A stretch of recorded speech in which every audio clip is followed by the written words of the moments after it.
Quiero aprovechar una vez más, hasta cuando se me acuerde, darles gracias a todas las personas que no se ve y no parece, algunos sí, otros no, pero que están involucrados en hacer posible que tú y yo podamos estar sentaditos aquí recibiendo la palabra del Señor. Y hay tanta gente que trabaja hasta para entrenar a nuestros chicos mientras estamos aquí, desde los que limpian el lugar para que esté así, nos lo encontremos así como está, los que nos lideran en la alabanza, anuncios. Hay personas que hasta trabajan durante la semana para hacer las filminas. Así que a todos realmente les damos las gracias de todo corazón por su servicio y por su amor al Señor Jesucristo y su iglesia. Amén. Muy bien. Así que quiero empezar este tiempo. Seguimos adorando al Señor, pero ahora estudiando su palabra. Con cantos, con oración, con comunión, pero ahora en el estudio de su palabra. Quiero compartirles algo que me sucedió la semana pasada. Quiero abrirles mi corazón un poquito. Eso quiere decir, me voy a poner vulnerable frente a ustedes y no me preocupa. La semana anterior, y esto lo quiero utilizar para ilustrar o presentar por qué este texto en esta tarde. La semana anterior tuve miedo. Escuché las noticias. Soy un inmigrante. Soy un inmigrante que ha venido a una tierra nueva, a un país nuevo, donde todo es desconocido. He traído a mi familia conmigo y todos los días aprendo algo nuevo. Hay muchas cosas todos los días que se vuelven conocidas, es lo mismo. Hay otras que no son lo mismo y están bien. Pero al observar la semana anterior las noticias, cuando no muy lejos de aquí, en otro estado, un hombre joven trata de asesinar a un candidato presidencial. Y cuando observo el video, la noticia, y escucho el grito de la esposa del que recibió el disparo en su cabeza, y cuando escucho la desesperación o el miedo, y les voy a ser sinceros, no sé si usted ha visto eso y no sé qué se sintió usted, pero me dio ganas de llorar. Primero pensé en ese joven.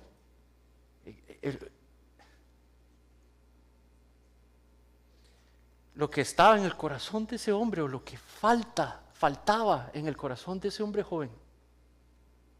Lo que no escuchó era un hombre joven sin esperanza, en sus 20 y pico años, sin esperanza, creyendo saber que sabía mucho.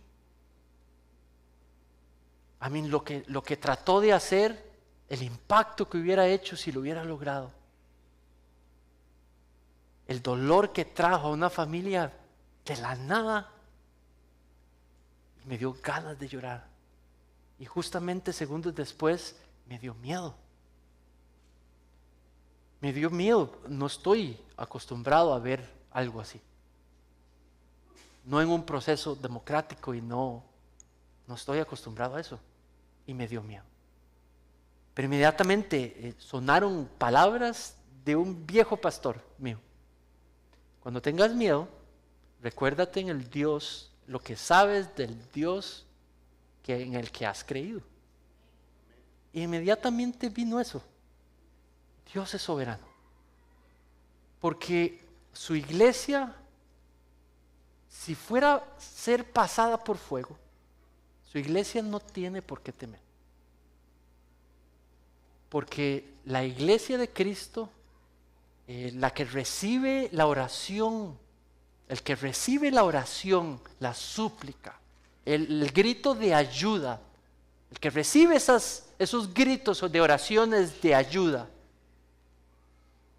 las recibe el Creador soberano de todo lo creado, al que no se le sale nada del control de sus manos.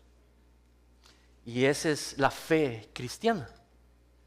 Quiero leerles un pasaje, quiero llevarlos enfrentarlos en esta mañana como me ayudó a enfrentarme yo mismito al texto, en un texto que habla de la soberanía de Dios en la vida de su pueblo. Fue escrito muchísimos, casi como 2500 años atrás, y lo recibió el pueblo de Dios, una parte del pueblo de Dios. Isaías 43, puedes ir allí conmigo y vamos a leer versículos del 10 al 13. Isaías 43, 10 al 13. Este texto habla de la soberanía de Dios. Dios es el único Dios. Dios es el único Salvador. Dios es pon atención, Dios es el que escribe la historia. Y muchos de nosotros somos testigos de ese soberano control y poder, porque lo ha mostrado en nuestras vidas o en aquellos a nuestro alrededor. Y dice la palabra así, Isaías 3, 43, 10. Ustedes son mis testigos, declara el Señor, y mi siervo a quien he escogido, para que me conozcan y crean en mí, y entiendan que yo soy. Antes de mí no fue formado ningún Dios. Mi versión dice, antes de mí no fue formado otro Dios, ni después de mí lo va a haber. Yo soy el Señor y fuera de mí no hay Salvador. Yo soy el que lo he anunciado, he salvado, lo he proclamado y no hay entre ustedes Dios extraño. Ustedes pues son mis testigos, declara el Señor, y yo soy Dios. Versículo 13. Aún desde la eternidad yo soy, y no hay quien libre de mi mano. Yo actúo, y ¿quién lo va a revocar? Palabra de Dios, oremos al Señor. Padre,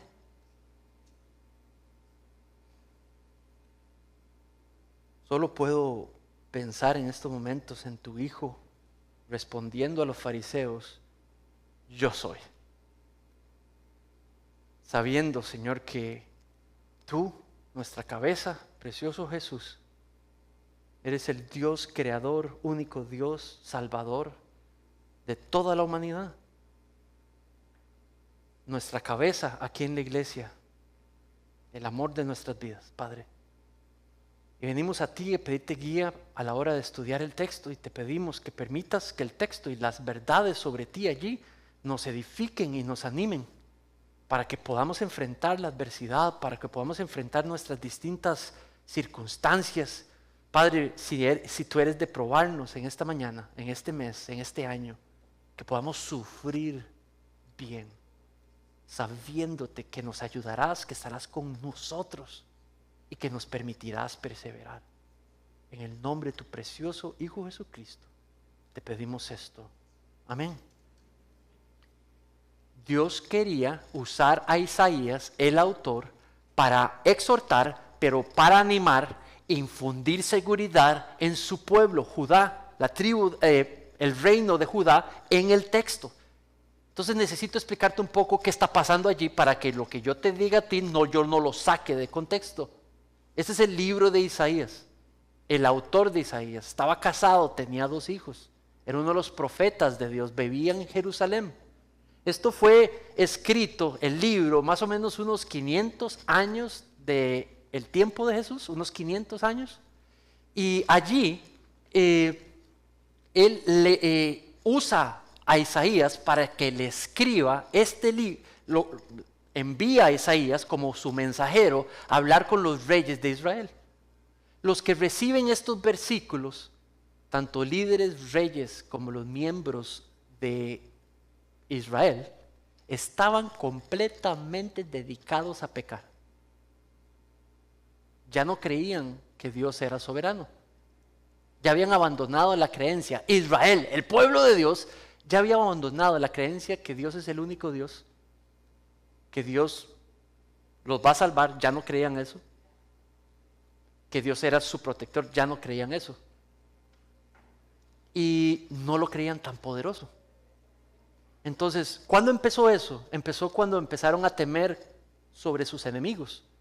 Sus enemigos empezaron a levantar reinos potentes y ellos empezaron a confiar en otros reinos que los pudieran defender ante esos enemigos. Entonces empezaron a ser amigos de un gran emperador, de un gran imperio, del babilónico. Y la tribu de Judá se junta y empieza a pedirle ayuda al reino babilónico. Pero también tenían gran pompa, tenían edificios preciosos, eran súper glamorosos. Y también les empiezan a codiciar, no solamente su poder, pero empiezan a codiciar su manera de vivir, su estilo de vida, ¿verdad? Su paganismo. Al punto que empiezan también a ver que si tenían tanta pompa y tanto poder, empiezan a envidiar si tan solo debieran de adorar también los dioses que ellos tenían. Entonces ellos van y traen esos ídolos y los empiezan a meter en Israel. En el momento que Dios le escribe, desde capítulo 1 a capítulo 39, todos esos versículos, envía a Isaías a confrontar a los reyes, que abandonen los ídolos, que abandonen sus pecados, que vuelvan a rededicar su vida al Señor. Israel le dice no, que no, que no y que no. Ahora estamos en capítulo 40 y en capítulo 40 Dios les dice, listo, los van a destruir. Toda una nación, papás, hijos, mamás, van a ser sometidos a cautiverio por ese amigo que ustedes escogieron, el rey de Babilonia, y los va a llevar cautivos. ¿Cómo sé yo esto? Mira capítulo 43, versículo 1. Te llevo ahí. 43, mira el capítulo 1, el versículo 1. 43, leímos el 10 al 13, vete al número 1, dice, mas ahora así dice el Señor, tu Creador, y el que te formó, oh Israel, no temas, porque yo te he redimido. Te he llamado por tu nombre, mío eres tú. Cuando pases por las aguas, yo estaré contigo, y si por los ríos, no te cubrirán. Cuando pases por el fuego, no te quemarás, ni la llama te abrazará. Ahora mira lo que dice el 3, porque yo soy el Señor tu Dios, el Santo de Israel, tu Salvador. He dado a Egipto por tu rescate, a Cus y a Sebas en lugar tuyo, ya que eres precioso a mis ojos, digno de honra, y yo te amo.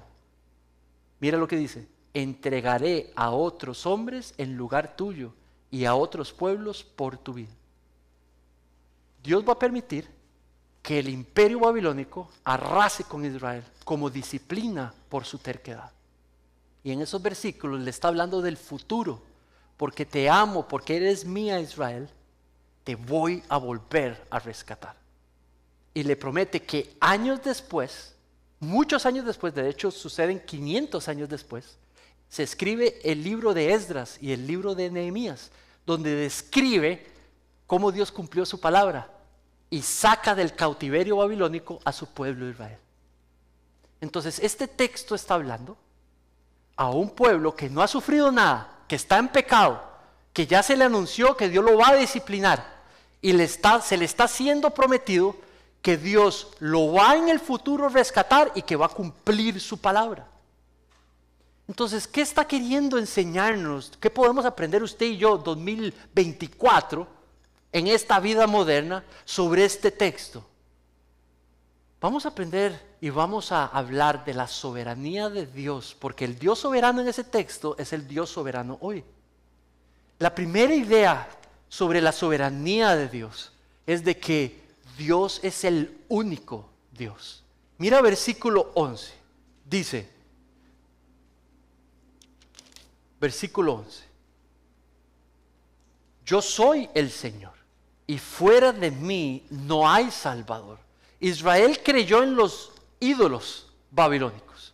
Ahora Dios lo disciplina y le está diciendo, vamos a ver dónde están tus dioses. Vamos a ver si tus dioses pueden hacer algo contra mis designios. Voy a permitir que te arrasen y dentro de 500 años voy a rescatarte. Y esos pequeños dioses van a poder ver el poder de mi mano. Mira el versículo 1, cuando describe Dios cuando ve ídolos que sus hijos, por ejemplo, forman. versículo 1, versículo 10. Dice, mi siervo a quien he escogido, para que me conozcan y crean en mí, y entiendan que yo soy. Antes de mí no fue formado otro Dios, ni después de mí lo habrá. Dios está diciendo allí que no existe ningún Dios, ningún otro Dios, que solo hay un Dios y que Él es el único, real, poderoso Dios que existe. Y le está diciendo a Israel que ahora parte de lo que tiene que hacer es enseñarle a todas las generaciones de ahí en adelante de que solo un Dios existe. Aunque los vayan a arrasar, aunque los vayan a meter en esclavitud, aunque lleguen a esa posición. Solo un Dios existe. La semana pasada, conversando con alguien, no les voy a contar el contexto de mi conversación, pero esa persona me decía, ¿estás diciendo que todas las otras religiones están erradas? Yo no estoy diciendo nada, no importa lo que yo diga. Dios dice que solo hay un Dios y que solo es Él. No puede haber un Dios diciendo aquí en esta esquina del mundo que Él es así y luego en esta esquina del otro mundo diciendo que Él es asá. Entonces no es el mismo Dios, porque habla distinto a unos y le dice distinto a otros. Tiene que haber solo uno. Lo único que necesitas hacer es usar tu cerebro. No puede ser. No es racional. Tiene que haber una verdad, porque Dios no va a poder decir, aquí puedes matar, aquí no puedes matar. No, Él es uno y tiene que decir una sola cosa. Y en este caso específico, te lo estoy probando, no ha existido ni uno solo antes de Él, ni ha existido ni va a existir uno solo más después de Él. Y está diciendo que esas pequeñas cositas que algunos seres humanos construyen con sus manos, ídolos, imágenes de algo creado, y empiezan a adorar, y empiezan a orar, y empiezan a hacerle sacrificios a esas cositas, lo que está diciendo Dios es que tarde o temprano esas cositas que llamamos ídolos se van a deshacer y van a volver al polvo, porque no eran lo que clamaban ser. ¿Saben? Hace en 2016, en Bangkok, Tailandia, en el mercado central de Bangkok, usted entra al mercado central y hay un montón de tiendas o chinamitos, tienditas de un montón de tipo, pero la mitad de esas tienditas son para comprar sus ídolos. Usted puede entrar con un carrito de supermercado, y usted va comprando sus ídolos.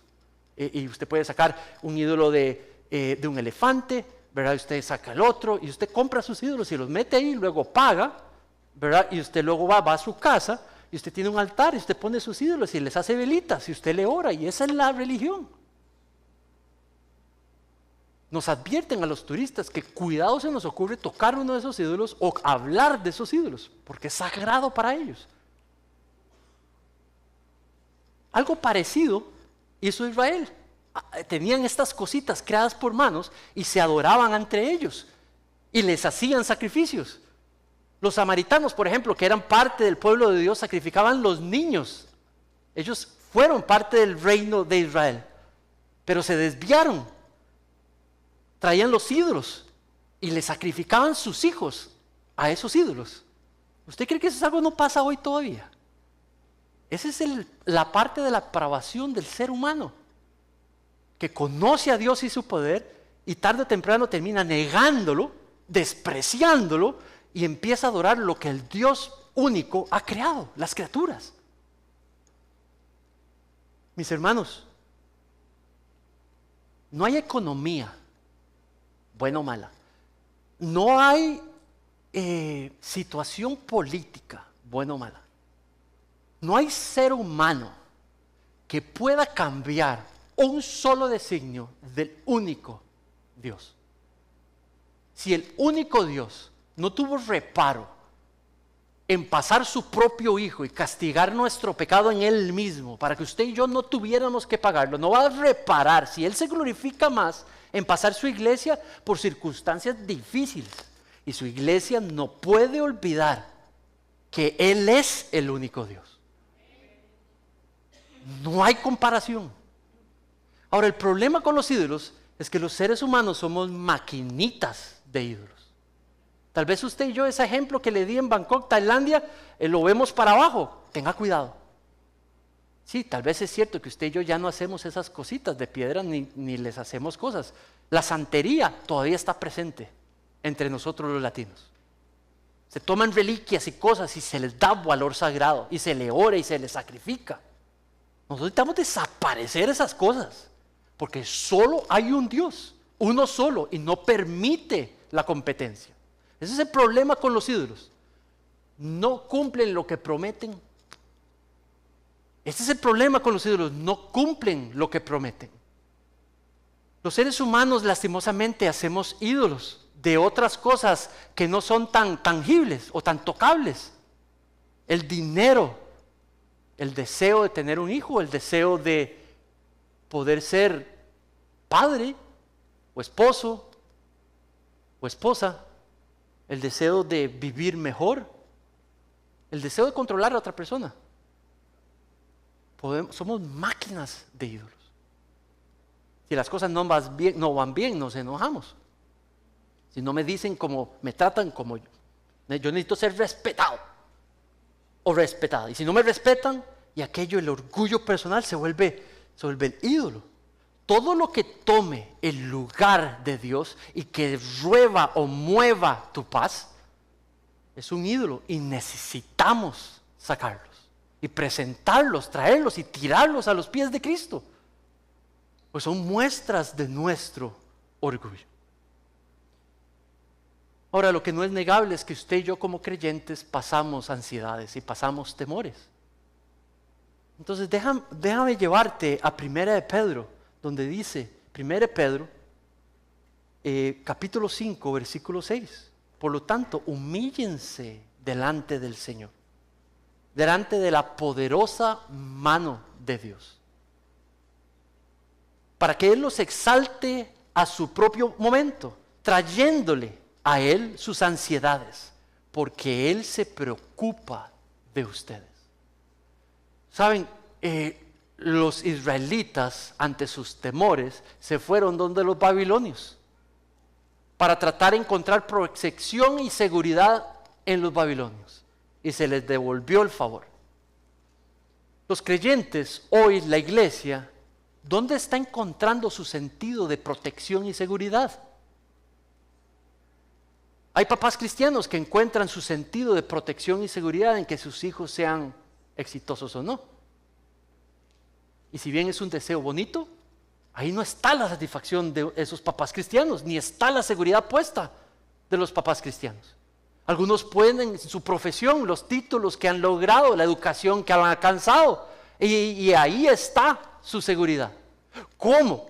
No voy a poder practicar y ejercer lo que tanto estudié. Ay, no voy a poder ser feliz. ¿Cómo? ¿No voy a poder tener hijos? No voy a poder ser feliz. ¿Cómo? Me perdí mi trabajo después de 30 años. Ya no voy a poder ser feliz. ¿Me explico? Cientos de cosas que permitimos o podríamos permitir tomen el lugar de Dios para darnos paz y seguridad. Entonces en esta mañana irrevocablemente necesitamos preguntarnos qué necesitamos traer delante del Señor, qué tipo de ídolo hemos formado, y necesitamos traerlo presente ante el Señor. Dios es el único Dios, pero Dios también es el único Salvador. Mira siempre el versículo 11. En el mismo versículo, Él dice, yo soy el Señor y fuera de mí no hay Salvador.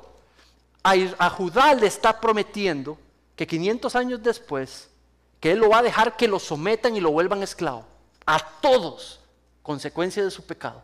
Pero que en el futuro lo va a rescatar. Que no tienen que temer, que aunque pasen por aguas, porque pasen por fuego, Él va a estar con ellos y que Él los va a rescatar. Si usted estudia Esdras y usted estudia Nehemías, y usted va a los pasajes cuando ellos están pasando por las puertas, saliendo de Babilonia, libres, con todo el dinero, con todos los materiales para volver a Jerusalén, apoyados por el nuevo rey Ciro de Persia, y todos esos idolitos babilonios no pudiendo parar el cumplimiento de la voluntad de Dios. Dios muestra su poder y su soberanía cuando Él promete algo y años después lo cumple. pasando por encima de todo aquel que se quiere oponer a un designio de Dios. Esa es la gran demostración que le quería decir a Israel. Yo voy a mostrar mi soberanía dejándote ir por el cautiverio, rescatándote. 500 años después, pon atención a lo que prometo. Y usted ve esos dos libros de la Biblia donde el pueblo se regocija que Dios cumplió su palabra, que hizo a un rey pagano, no creyente, Ciro, dejarlos volver a Israel para que volvieran a levantar el templo y lo volvieran a dedicar y pudiera ser alabado Dios en la tierra que él había proveído a su pueblo. Israel encontró rescate y salvación solo en Dios. Pues resulta que la iglesia, el mundo, ha sido prometido de un descendiente de la mujer de Eva, por medio del cual traería bendición a todas las familias de la tierra. Israel sería usado para ser luz para las naciones, para que por medio de la bendición que Dios le había prometido, Israel hablara de Dios a toda la humanidad, para que en el día del cumplimiento de la promesa, la llegada del Mesías, la llegada de Cristo, las personas estuvieran preparadas para recibirlo. Hoy la esperanza es igual. El ser humano ha pecado y la paga del pecado es la muerte o una separación eterna de Dios, el infierno. Pero Dios, de su amor, castigó nuestros pecados en Él mismo. Si tan solo creemos en esa obra en la cruz, dice que Él es fiel y perdona nuestros pecados. Pero solo en Él, en ese acto que hizo en la cruz, se encuentra perdón y redención y vida nueva y vida en abundancia, no en ningún otro lugar. ¿Y qué ha hecho el 99% de la humanidad? Inventar otras maneras de cómo salvarse.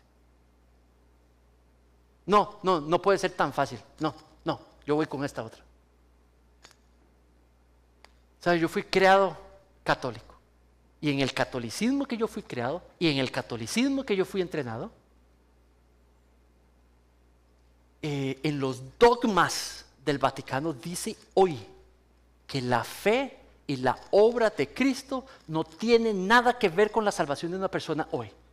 Que lo que tiene que ver con la salvación de una persona hoy es si la iglesia le ejerce el sacramento o no. La fe de la persona no tiene nada que ver. Si usted va a Asia, usted va a encontrar lo mismo. Usted necesita hacer algo o recibir algo de alguien para poder ser salvado. Si usted va al Islam y usted ve esa religión, usted se va a dar cuenta que usted tiene que hacer y tal vez vas a llegar al paraíso. El 90% de las, no de la humanidad, me equivoqué con eso, el 99% de las creencias presentan una manera de salvarse basada en lo que uno puede hacer, no en lo que Dios puede hacer en lugar de uno. El verdadero cristianismo lo que presenta es que Dios de su iniciativa es el que hizo posible nuestra salvación, colocándose como el único Salvador. Mis hermanos y mis hermanas, cualquiera que esté aquí sentado, Dios es el único Dios y Dios es el único Salvador. Usted no se puede salvar a sí misma, usted no puede perdonarse a sí misma, usted no puede justificarse a usted misma. Dios lo deja muy claro, yo solo soy el que puede salvar. Pero también Dios gobierna, el Dios en el que hemos creído, el Dios que nos ha perdonado, el Dios que nos ha salvado, el único Dios gobierna soberanamente la historia. Lo que usted y yo nos pase, lo que usted y yo suframos,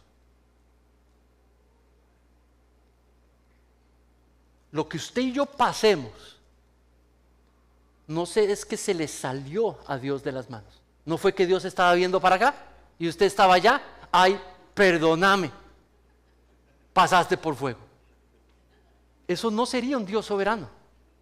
Si Él es el Dios que está en control de todo, está la soberanía de Dios. Eso quiere decir la soberanía ejecutoria de Dios. Lo que Dios decreta se hace. pero también Dios permite que cosas sucedan. Algunos le llaman la soberanía permisiva de Dios, que permite que personas hagan cosas y Él las permite. Pero tanto lo que Él permite como lo que Él decreta, los dos juntos están bajo el hecho de que Él es el que gobierna y lo usa todo para traer gloria a su nombre. Y nada se le sale del control de sus manos. ¿Tiene sentido?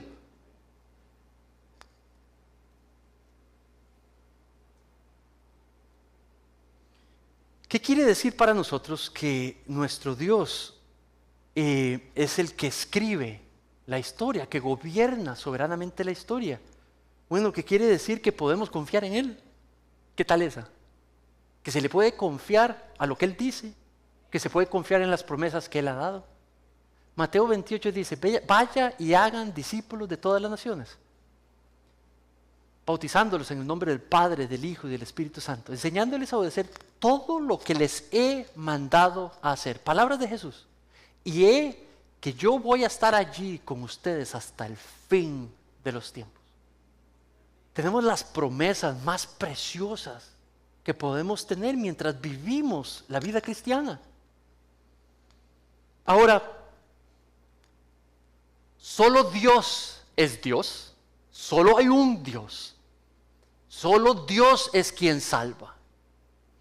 Él es el que escribe la historia. El Dios al que le oras es el creador y es el que hace la historia. El Dios soberano en todo su esplendor. Si Israel temió por su seguridad, la primera enseñanza en esta mañana, mis hermanos y hermanos, no temas. Y si temes, recuérdate del Dios que acabamos de leer. Ese es el Dios todopoderoso, el Dios de nuestro Señor Jesucristo, el Padre de nuestro Señor Jesucristo. Él es quien nos cuida y de Él dependemos solamente. Si usted tiene un problema y si su problema es grande, entonces que este texto le recuerde que su Dios es más grande que ese problema. Amén. Somos testigos de Dios. Mira lo que dice el 10. El 10 dice, ustedes son mis testigos a Judá, declara el Señor. Mi siervo al que he escogido.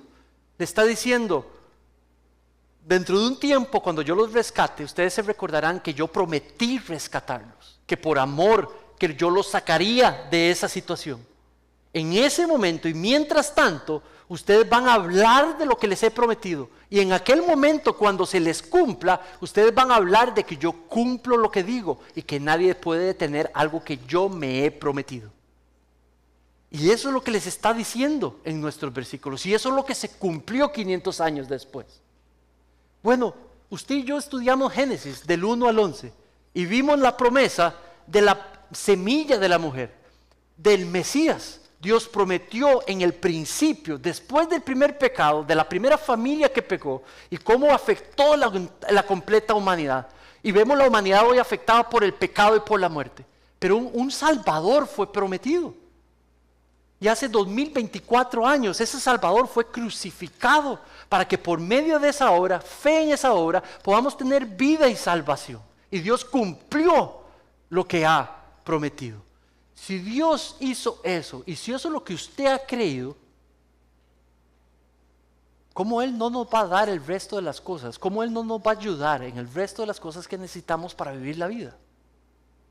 Si a Él puede controlar la historia y la vida para hacer real todo el programa de salvación hasta el día en que fue crucificado, si Él prometió que Él va a regresar, si Él prometió que los creyentes no iremos al infierno, iremos al cielo en la presencia eterna del Padre, que el Padre nos espera, que donde nada lo afectará más, donde no habrá pecado, donde los cuerpos no sufren, no se enferman, donde no habrá lloro, donde no habrá sufrimiento.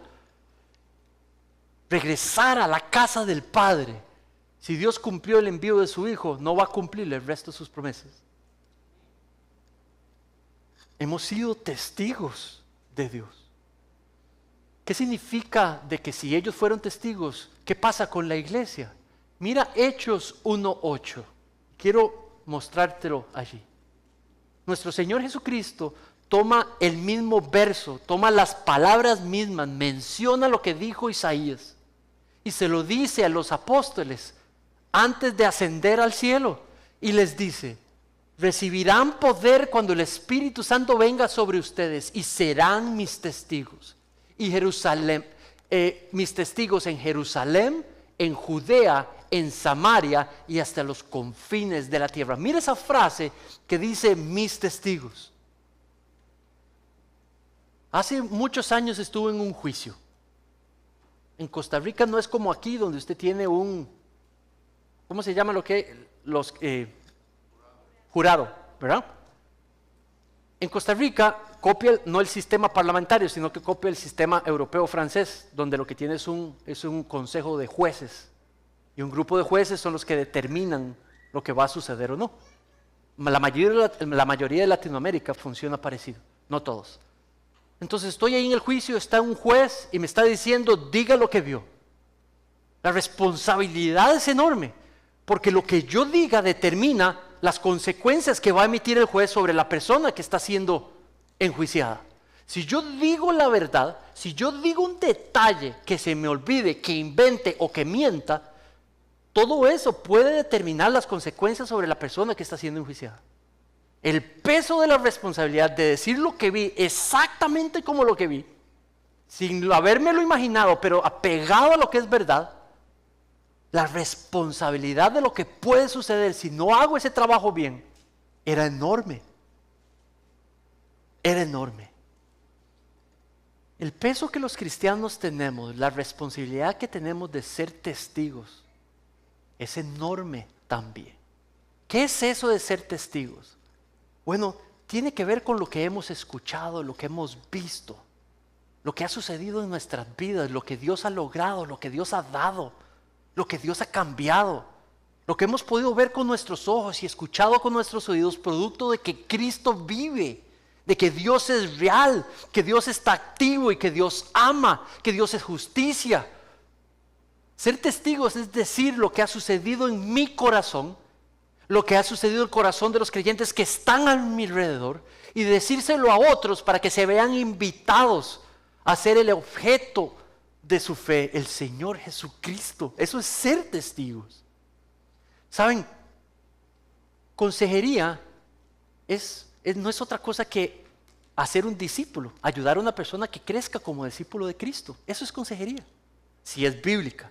Lo que uno le ayuda a esa persona es a caminar más fielmente con Cristo. Si tiene un problema con ira, entonces uno le trae las escrituras y se le coloca al lado a esa persona y lo discipula para que controle su temperamento de una manera que muestre a Cristo. Si tiene el poder del Espíritu Santo trabajando sobre él o sobre ella, uno le lleva por un proceso para poder discipularlo. Eso es consejería. Prepararse en consejería le permite a uno a cómo ser uno discípulo primero uno, lo cual siempre uno está necesitando, y le permite también a poder ayudar, ya sea a los hijos de uno, a la esposa, al esposo de uno, al vecino, ya sea otro miembro de la iglesia, para poder ayudarlos a caminar en Cristo. ¿Qué es un discípulo? O sea, les mencioné que voy a empezar una nueva serie. Alguien podría decir: oh, eso es para principiantes. Alguien podría decir: oh, eso es para alguien que está empezando a ser un discípulo. Oh, eso es para alguien que no sabe cómo hacer un discípulo. Si estás pensando así, está errado. Déjame decirte que es un discípulo. Un discípulo es una persona donde Cristo ha venido y ha impactado y transformado el corazón. Le ha entregado un nuevo corazón y lo ha transformado. Es un discípulo, es una persona donde Cristo está, pero no está pasivo, está trabajando y sigue trabajando hasta el final de sus días. Aquí no hay ningún discípulo de Cristo que ya no tenga que madurar. Aquí no hay, ni en ningún lugar en la tierra, un discípulo que ya no tenga que crecer. Esa serie es para recordarnos cómo madura, cómo crece, cómo cambia un discípulo. Ese curso de consejería es una oportunidad para crecer como discípulo en las áreas, como les mencioné. si son el manejo de nuestras emociones, si es el manejo, percepción de mi matrimonio, si es cómo llevo a mis hijos en los caminos del Señor, si es cómo manejo esta tristeza profunda que me agobia, si es cómo manejo mis temores y mis dudas, si es cómo manejo mis ansiedades, discipulado, discípulo. En el testigo es alguien que ha sido llamado a testificar sobre lo que Cristo está haciendo en su vida. Mis hermanos, la vida se trata sobre caminar siguiendo a Cristo y hablando abiertamente sobre lo que Él ha hecho y lo que continúa haciendo en cada una de nuestras vidas. Amén. Dios es el único Dios. Dios es el único Salvador. Dios es el que escribe la historia. Mis hermanos, usted y yo somos llamados a ser autoparlantes de lo que Dios ha hecho en nuestros corazones y lo que sigue haciendo en ellos. Amén. Oremos.